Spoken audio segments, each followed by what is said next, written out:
Hello दोस्तों, मैं धनंजय गुप्ता आपका स्वागत करता हूं आज एक नई वीडियो में। दोस्तों, आज के इस वीडियो की हमारी टॉपिक है फ्लोरीन के असामान्य व्यवहार, एनामलस बिहेवियर्स ऑफ फ्लोरीन। दोस्तों, इस वीडियो के पहले मैं वर्ग 17 से संबंधित कई वीडियो अपलोड कर चुका हूं। उन सभी वीडियो का लिंक मैंने इस वीडियो के डिस्क्रिप्शन बॉक्स में स्टेप बाय स्टेप यानी सीरियल वाइज दे दिया है, जहां से आप चाहें तो पूरे वर्ग 17 के कॉन्सेप्ट को एक बार पढ़ सकते हैं। तो चलिए बिना समय गंवाए आज के इस वीडियो को स्टार्ट करते हैं। आज के इस वीडियो में सबसे पहले हम समझने का प्रयास करेंगे कि असामान्य व्यवहार का क्या अर्थ है। दोस्तों, आप जानते हैं कि आवर्त सारणी का निर्माण इस प्रकार से किया गया है कि किसी एक वर्ग में आने वाले सभी तत्वों के गुण समान हों, परंतु आप यह भी जानते हैं कि किसी भी वर्ग का प्रथम तत्व उसी वर्ग के अन्य तत्वों से कुछ अलग गुण प्रदर्शित करता है और इसी घटना को हम असामान्य व्यवहार कहते हैं। वर्ग 17 का प्रथम तत्व फ्लोरीन होता है, तो फ्लोरीन भी वर्ग 17 के शेष तत्वों से कुछ भिन्न गुण प्रदर्शित करती है, जिसको फ्लोरीन के असामान्य व्यवहार या असामान्य गुण कहते हैं। तो चलिए इस बात को यहाँ पर लिखते हैं। फ्लोरीन वर्ग 17 के अन्य तत्वों से भिन्न गुण प्रदर्शित करती है, जिसे फ्लोरीन के असामान्य व्यवहार कहते हैं। अब हम बात करेंगे कि फ्लोरीन के असामान्य व्यवहार के प्रमुख कारण क्या हैं। तो फ्लोरीन के असामान्य व्यवहार के प्रमुख कारण निम्नलिखित हैं। नंबर 1, फ्लोरीन की परमाणु त्रिज्या का अति सूक्ष्म होना। नंबर 2, फ्लोरीन की विद्युत ऋणात्मकता का अति उच्च होना। नंबर 3, फ्लोरीन के बाह्यतम कोश में यानी संयोजी कोश में डी उपकोश का अनुपस्थित होना। और नंबर 4, फ्लोरीन की आबंध वियोजन एंथैल्पी का निम्न होना। आगे इस वीडियो में मैं इन चारों पॉइंट को आपको ब्रीफ में समझाऊंगा। इसके बारे में डिटेल में डिस्कशन हम लोग पिछली वीडियोज में कर चुके हैं। तो चलिए हेडिंग लगाते हैं अब फ्लोरीन के प्रमुख असामान्य गुण। चलिए स्टार्ट करते हैं। नंबर 1, फ्लोरीन की आयनी तथा सहसंयोजक त्रिज्या एवं गलनांक तथा क्वथनांक अन्य हैलोजनों से निम्न होते हैं। इस बात को क्लियर करते हैं, फिर अगले पॉइंट की तरफ चलते हैं। तो देखिए, यहाँ पर वर्ग 17 को हमने दिखाया है, यहाँ पर तत्व को हमने आणविक अवस्था में दिखाया है। आप जानते हैं वर्ग 17 के तत्व द्विपरमाणुक अणु बनाते हैं। तो यहाँ पे फार्मूला हो जाएगा F2 यानी कि फ्लोरीन का अणु, Cl2 यानी क्लोरीन का अणु, और ये ब्रोमीन का अणु, ये आयोडीन का अणु। यदि फ्लोरीन के अणु को हम देखें तो यहाँ पे 2 फ्लोरीन परमाणु होंगे जो आपस में सहसंयोजक आबंध से जुड़े होंगे। आप जानते हैं कि परमाणु का आकार गोल होता है, तो इसलिए मैंने यहाँ पर आपको समझने के लिए एक रफ डायग्राम बनाया है। यहाँ पे जो सेंटर दिखाए गए हैं ये परमाणु के केंद्रक हैं यानी कि न्यूक्लियस है। यदि 2 परमाणुओं के न्यूक्लियस को हम आपस में जोड़ दें यानी नाभिक को आपस में एक सीधी रेखा से मिला दें, तो यह जो दूरी होती है यह कहलाता है सहसंयोजक आबंध की लंबाई। और यदि इसका आधा भाग हम कर दें, इस दूरी को आधा भाग निकालें, तो यह कहलाएगी सहसंयोजक त्रिज्या। इसी प्रकार क्लोरीन की बात करें हम, तो देखिए क्लोरीन का आकार कुछ बड़ा है, क्योंकि आप जानते हैं कि किसी वर्ग में ऊपर से नीचे जाने पर परमाणु त्रिज्या बढ़ती है, क्योंकि नए नए कोष जुड़ते जाते हैं। तो यहाँ पे सहसंयोजक आबंध भी बड़ा है और इसलिए सहसंयोजक त्रिज्या यानी कि इसका आधा भाग जो निकालेंगे वह भी बड़ा होगा। तो यानी कि हम कह सकते हैं कि जो फ्लोरीन की सहसंयोजक त्रिज्या है यह सबसे कम है, क्योंकि जैसे जैसे नीचे जाएंगे सहसंयोजक त्रिज्याएं बढ़ती जाएंगी। और सहसंयोजक त्रिज्या छोटे होने पर आयनिक त्रिज्या भी छोटी होगी। तो इस आधार पर हम कहते हैं कि फ्लोरीन की आयनी तथा सहसंयोजक त्रिज्याएं अन्य हैलोजनों की तुलना में छोटी होती हैं। अब अगला पॉइंट यहाँ पर है गलनांक तथा क्वथनांक का। तो आप जानते हैं गलनांक तथा क्वथनांक अणुओं के बीच काम करने वाले वंडर वाल आकर्षण बल पर निर्भर करता है। जब वंडर वाल आकर्षण बल स्ट्रांग होता है तो गलनांक एवं क्वथनांक भी अधिक होते हैं। और आप यह भी जानते हैं कि वंडर वाल आकर्षण बल आणविक आकार पर निर्भर करता है। तो यहाँ देखिए आयोडीन का जो अणु है इसका आणविक आकार काफ़ी बड़ा है, ब्रोमीन का इससे थोड़ा छोटा है, यानी कि हम जब नीचे आते हैं तो आणविक आकार बढ़ते हैं। आणविक आकार बढ़ने के साथ उन अणुओं के मध्य काम करने वाले वंडर वाल आकर्षण बल भी बढ़ जाते हैं और इसलिए इनके गलनांक तथा क्वथनांक काफ़ी अधिक हो जाते हैं। यदि फ्लोरीन की बात करें तो फ्लोरीन का आणविक आकार काफ़ी छोटा है, तो इसलिए यहाँ पर काम करने वाला वंडर वाल आकर्षण बल भी दुर्बल होगा और इसी कारण जो F2 होता है यानी जो फ्लोरीन है इसका गलनांक एवं क्वथनांक निम्न होता है। उम्मीद है कि ये दोनों पॉइंट्स आपको क्लियर है कि आयनीय एवं सहसंयोजित त्रिज्या और गलनांक एवं क्वथनांक निम्न कैसे होते हैं फ्लोरीन के लिए। फ्लोरीन की विद्युत ऋणात्मकता अन्य हैलोजनों से उच्च होती है और साथ ही साथ आपको पता होगा कि फ्लोरीन सर्वाधिक विद्युत ऋणात्मक तत्व भी है। तो आप यहाँ पे समझ सकते हैं कि जब इसकी परमाणु त्रिज्या छोटी होगी तो जाहिर सी बात है विद्युत ऋणात्मकता अधिक होगी, क्योंकि परमाणु त्रिज्या छोटे रहने पर नाभिक का इलेक्ट्रॉनों पे आकर्षण बल बढ़ जाता है और इसलिए विद्युत ऋणात्मकता बढ़ जाती है। आपको मैंने बताया है कि विद्युत ऋणात्मकता का अर्थ होता है आबंध युग्म इलेक्ट्रॉन को अपनी तरफ आकर्षित करना और वही परमाणु आबंध युग्म इलेक्ट्रॉन को मजबूती से आकर्षित करते हैं जिनकी परमाणु त्रिज्याएं छोटी होती हैं, क्योंकि इलेक्ट्रॉनों को आकर्षण वास्तव में उनका नाभिक ही करता है। यहाँ पे आप देखें नाभिक काफ़ी अंदर है, तो यहाँ पे यदि कोई बॉन्ड पेयर इलेक्ट्रॉन हो तो नाभिक और उस इलेक्ट्रॉन के बीच की दूरी अधिक होगी, इसलिए आयोडीन में यह आकर्षण बल कम लगेगा और हम कहेंगे आयोडीन की विद्युत ऋणात्मकता कम होती है। वैसे भी आप जानते हैं कि किसी भी वर्ग में ऊपर से नीचे जाने पर सामान्यतः विद्युत ऋणात्मकता घटती है क्योंकि परमाणु त्रिज्या बढ़ती है। तो इस प्रकार यह पॉइंट भी आपको क्लियर है। अगले पॉइंट को देखते हैं। फ्लोरीन के लिए आबंध वियोजन एंथैल्पी एवं इलेक्ट्रॉन लब्ध एंथैल्पी के जो आपेक्षिक मान है वो बहुत कम होते हैं, मतलब इसके जो वास्तविक मान है जितना हम उम्मीद करते हैं उससे काफ़ी कम होते हैं। अब इसका क्या कारण है इसको समझते हैं। तो अभी आपने देखा कि फ्लोरीन की परमाणु त्रिज्या बहुत छोटी है और बहुत छोटी त्रिज्या के कारण फ्लोरीन परमाणु में इलेक्ट्रॉन का घनत्व बहुत अधिक हो जाता है और इलेक्ट्रॉन का घनत्व अधिक होने के कारण इलेक्ट्रॉन एक दूसरे को तेजी से या मजबूती से प्रतिकर्षित करते हैं। तो जब फ्लोरीन के दो परमाणु आपस में सहसंयोजक आबंध बनाते हैं तो एक फ्लोरीन के परमाणु के इलेक्ट्रॉन दूसरे परमाणु के इलेक्ट्रॉन को प्रतिकर्षित करते हैं और इस वजह से यह आबंध दुर्बल हो जाता है।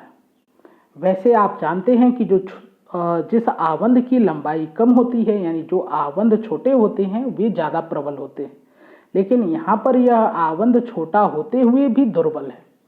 इसका कारण है दोनों फ्लोरीन परमाणुओं के इलेक्ट्रॉन एक दूसरे को प्रतिकर्षित करने लगते हैं उच्च इलेक्ट्रॉन घनत्व के कारण और इस वजह से जो फ्लोरीन की बंध वियोजन एंथैल्पी है वो जितना हम सोचते हैं उससे काफ़ी कम मिलती है और साथ ही इलेक्ट्रॉन लब्ध एंथैल्पी का भी अपेक्षित मान कम होता है।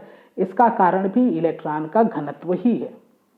फ्लोरीन परमाणु पे इलेक्ट्रॉन का घनत्व इतना अधिक होता है कि फ्लोरीन परमाणु इलेक्ट्रॉन को आसानी से ग्रहण नहीं कर पाता है क्योंकि उसके इलेक्ट्रॉन नए इलेक्ट्रॉन को प्रतिकर्षित करते हैं। तो इसलिए यहाँ पर हम कह सकते हैं कि फ्लोरीन के लिए आबंध वियोजन एंथैल्पी एवं इलेक्ट्रॉन लब्ध एंथैल्पी अपेक्षित मानों से बहुत कम होते हैं। उम्मीद है ये पॉइंट आपको क्लियर है।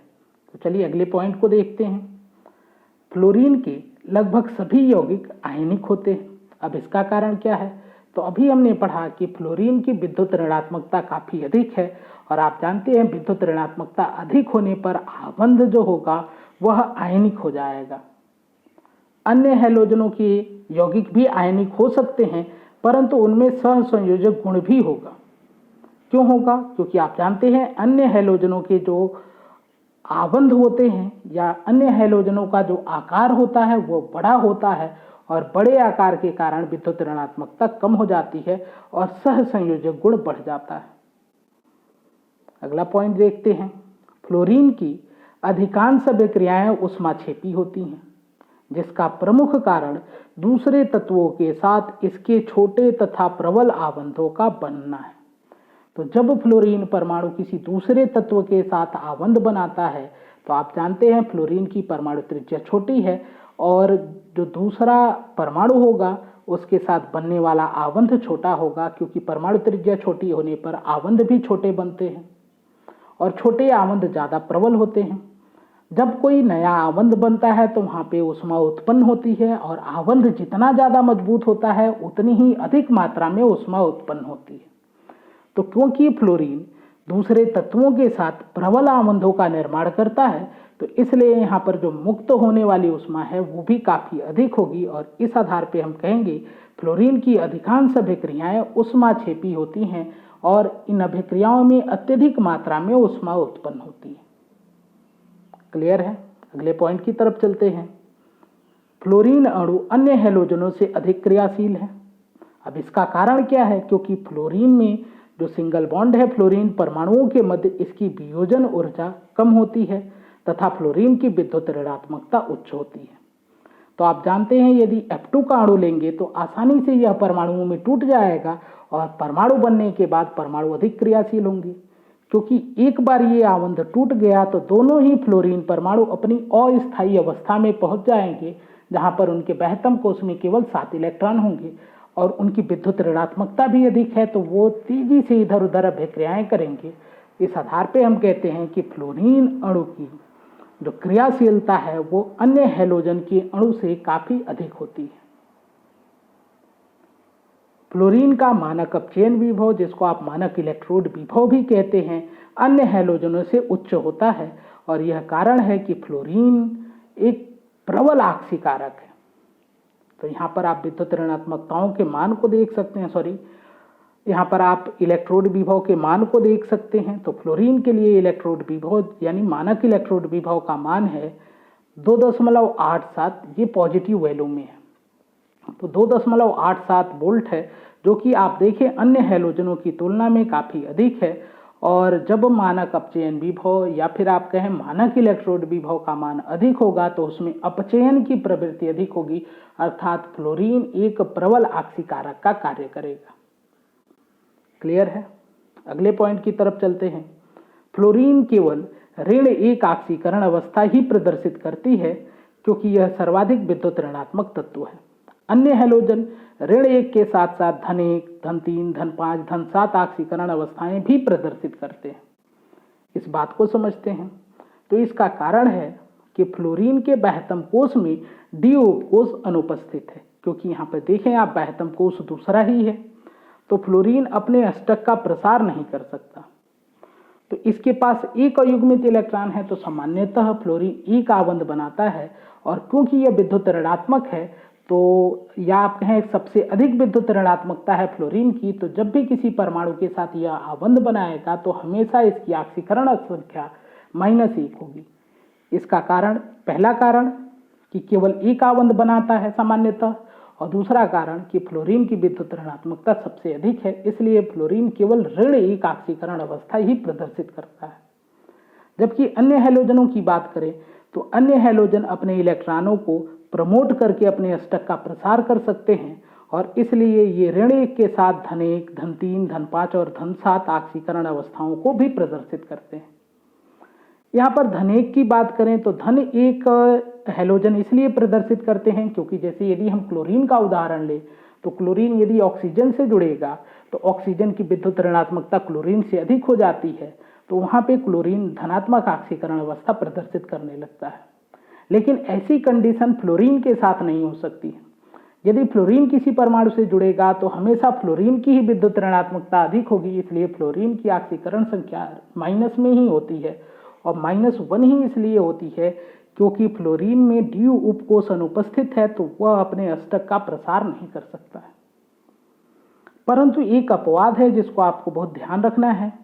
केवल HOF एक ऐसा यौगिक है जहां पर फ्लोरीन की आक्सीकरण संख्या धन 1 होती है और इसको छोड़कर सभी यौगिकों में फ्लोरीन की आक्सीकरण संख्या ऋण 1 होती है। ये आपको ध्यान रखना है। फ्लोरीन का केवल एक ही ऑक्सो अम्ल होता है, जबकि अन्य हैलोजन कई ऑक्सो अम्ल बनाते हैं। तो ऑक्सो अम्ल को आप थोड़ा सा देख सकते हैं यहाँ पर। तो फ्लोरीन का केवल एक ही ऑक्सो अम्ल बनता है HOF, जिसको आप HFO भी लिख सकते हैं। क्लोरीन के 4 ऑक्सो अम्ल बनते हैं और ब्रोमीन के 3 ऑक्सो अम्ल पाए जाते हैं। आयोडीन के भी 3 ऑक्सो अम्ल होते हैं। तो यही पॉइंट हमने यहाँ पे लिखा है, फ्लोरीन केवल एक ऑक्सो अम्ल बनाती है। अब इसका कारण क्या है? तो इसका कारण है कि फ्लोरीन केवल एक ही ऑक्सीकरण अवस्था ऋण 1 या फिर धन 1 प्रदर्शित करती है, जबकि क्लोरीन धन 1, धन 3, धन 5 और धन 7 ऑक्सीकरण अवस्थाएं भी प्रदर्शित करता है। इसलिए इसके ऑक्सो अम्लों की संख्या अधिक होती है। तो क्लियर बात है, क्लोरीन एक से अधिक यानी कि ये 4 ऑक्सो अम्ल बनाती है। इसका कारण है उसकी ऑक्सीकरण अवस्थाएं। फ्लोरीन केवल एक ही क्यों बनाता है? क्योंकि फ्लोरीन केवल एक ही ऑक्सीकरण अवस्था प्रदर्शित करता है, जो सामान्यतः ऋण 1 होता है। एक अपवाद मैंने बताया जहां पे धन 1 भी होता है। हाइड्रोजन फ्लोराइड कमरे के ताप पर द्रव होती है, जबकि अन्य हाइड्रोजन हैलाइड कमरे के ताप पर गैस अवस्था में होते हैं। तो इसका कारण है कि जो HF है इसके मध्य हाइड्रोजन आबंध बनता है। तो जो HF के अणु होते हैं यानी हाइड्रोजन फ्लोराइड के जो अणु होते हैं वो आपस में हाइड्रोजन आबंध बनाते हैं, जबकि HCl का अणु या फिर HBr का अणु, HI का अणु आपस में हाइड्रोजन आबंध नहीं बना पाते हैं। क्योंकि आप जानते हैं हाइड्रोजन आबंध बनने के लिए विद्युत ऋणात्मकता का उच्च होना बहुत ही आवश्यक है और साथ साथ आकार का छोटा होना भी आवश्यक है। और इन दो कारणों की वजह से सिर्फ वही हाइड्रोजन आबंध बना सकते हैं जो या तो फ्लोरीन से जुड़े हों या फिर ऑक्सीजन से या तो फिर नाइट्रोजन से। तो यहाँ पे HF में जो हाइड्रोजन परमाणु है ये फ्लोरीन से सीधा जुड़ा हुआ है, तो यह हाइड्रोजन आबंध बनाता है। अब हाइड्रोजन आबंध कैसे बनता है? तो आप जानते हैं फ्लोरीन जो है इसकी विद्युत ऋणात्मकता अधिक है, तो यह इस आबंध युग्म को अपनी तरफ आकर्षित करता है, जिससे फ्लोरीन पे आंशिक रूप से ऋणावेश और हाइड्रोजन पे आंशिक रूप से धनावेश आ जाता है। यह आंशिक धनावेशित हाइड्रोजन दूसरे आंशिक ऋणावेशित फ्लोरीन के साथ एक दुर्बल बंध बनाता है, जिसको हम हाइड्रोजन बॉन्ड कहते हैं। जबकि HCl में ऐसा नहीं हो सकता है, क्योंकि Cl की जो विद्युत ऋणात्मकता है वो काफी कम हो जाती है और उसका आकार भी थोड़ा बड़ा है। तो दोस्तों ये थी आज की वीडियो। उम्मीद है आज की वीडियो में प्रत्येक पॉइंट आपको समझ में आए होंगे। यदि वीडियो आपको पसंद आए तो वीडियो को लाइक जरूर करें, अपने दोस्तों के साथ शेयर करें। हमारे इस चैनल को सब्सक्राइब करके बेल आइकन को जरूर प्रेस कर लें। वीडियो से संबंधित अपने विचार को कमेंट बॉक्स में लिखें। आज की ये वीडियो देखने के लिए, हमारे इस चैनल से जुड़ने के लिए आपका धन्यवाद।